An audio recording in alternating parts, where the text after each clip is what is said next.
John in pre-production promised me he would go to the New Jersey beaches and super kick unruly teenagers. John, I will pay for your airfare to do that. This is simple. Where are the parents? You shouldn't. Your kid, a 14-year-old, should not be in Jersey when you live in PA. Or you know what I mean? Like there's no reason for that. You should probably know where your kids are. This is the society we live in. I love that they're cracking down on this. I hope they crack down on it even harder. I agree. Let's get some real harsh penalties. Scare the shit out of these kids, because that's all I needed. That's all I needed when I was a smart ass kid.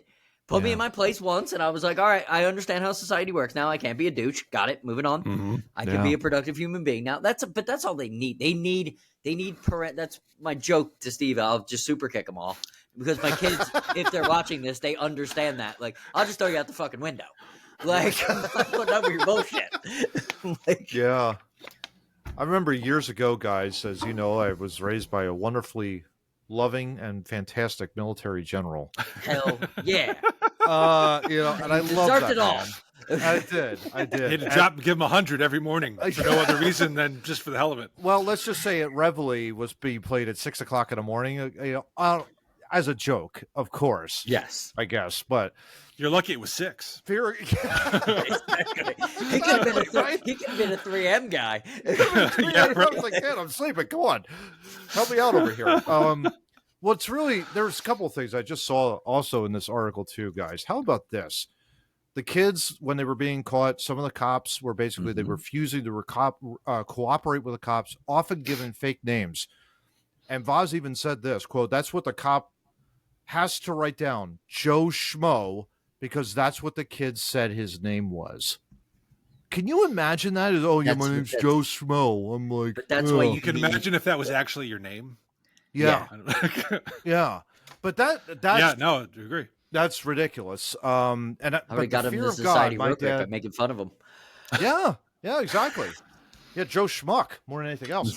But the one thing my father taught me, and I'm pretty sure with you two as well, fear of God is probably the biggest motivating factor for you when you're young. And if you got a father who will basically tell you, if you get caught in doing any sort of things where I have to get you out of jail, you're staying in jail for the night, first of all, thinking about what you're doing. And then when you eventually get out, you're not leaving. You're pretty much like you're grounded to the nth degree. Like, you're not having a social life until you're 39. Until you prove it. Yeah, pretty much. Yeah. So, I mean, fear of repercussion is the biggest thing. Fear of repercussion is the biggest thing, guys. You guys know this, obviously, as fathers and everything. You guys can set the tone and everything. This has a trickle-down effect, too, on single people like myself. No one wants to walk around in any sort of environment where, you got unruly kids running around all over the place. For God's sake, there are a couple of times at King of Prussia Mall, I don't want to be anywhere near that mall for this very reason, for these teenagers that are roaming around unsupervised. Where the hell are the parents? And they're just running amok in the mall. And a lot of times it's like, okay, want to steer clear of this. And I'm like 47. It's like, I don't want to have to deal with this. I don't want anything to do with this. Well, that kind of a deal.